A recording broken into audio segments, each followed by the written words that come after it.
This is Brett Hayworth for Siouxland Public Media News. About 18 million families across the nation in recent years have completed the free application for federal student aid, or FAFSA, to determine their child's eligibility for student financial aid.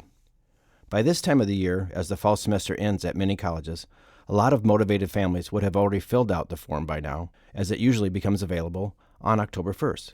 But this year, that whole timeline has been thrown out of whack as the FAFSA application process is delayed.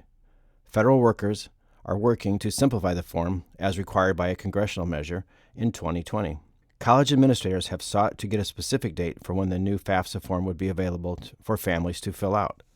But there is nothing more definitive than it will be by December 31st. That can mean launching it during the time when some college financial aid departments are closed down for holiday breaks. Karen Weesey, an official from Morningside University, this week said there is no precise clarity on when the FAFSA will go live.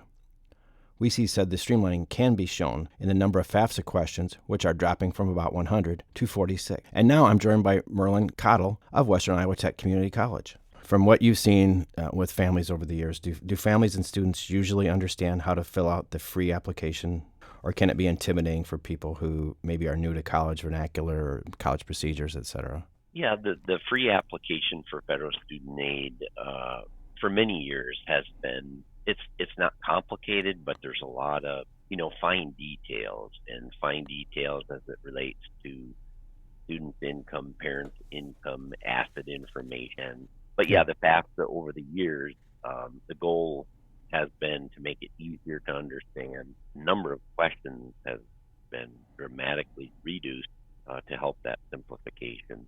Is having it delayed by roughly 3 months, is that going to be problematic? Do you have any concern that that delay could cause the completion rates for the number of people that fill it out to actually drop?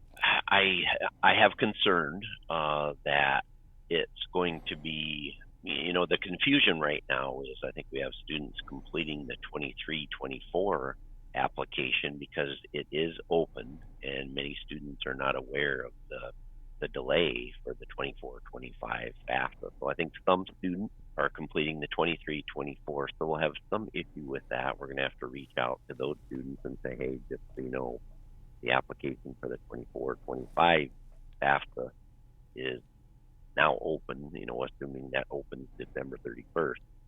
Some other challenges, I think, in most colleges are understanding.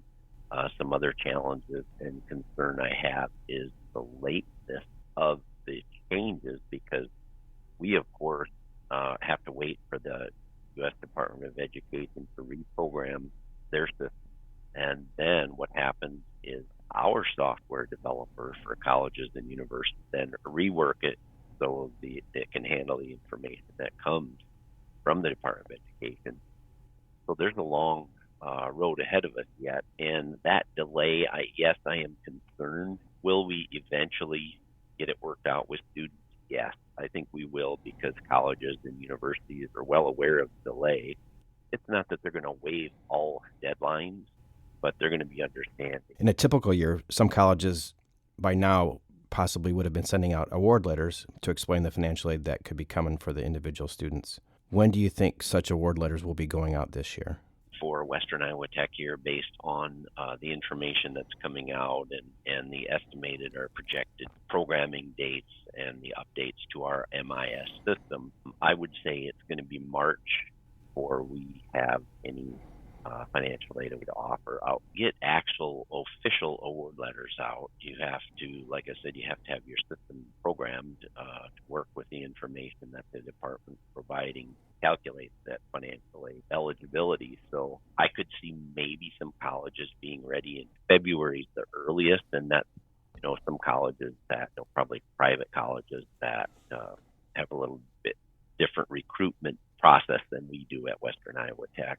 And Mr. Cottle, with some of these unknowns that we've talked about, what would you say to anyone who is uneasy about these changes in terms of what help they can get in completing a FAFSA?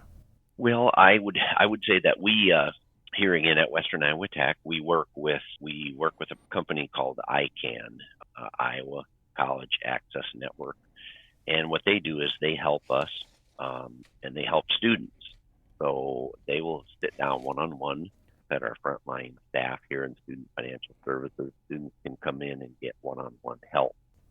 Again, that was Karen Weesey of Morningside University and Merlin Cottle of Western Iowa Tech Community College, both of Sioux City, who are financial aid officials with the colleges, who are talking about changes to the free application for federal student aid system, which determines the eligibility of people for student financial aid at a host of colleges in America.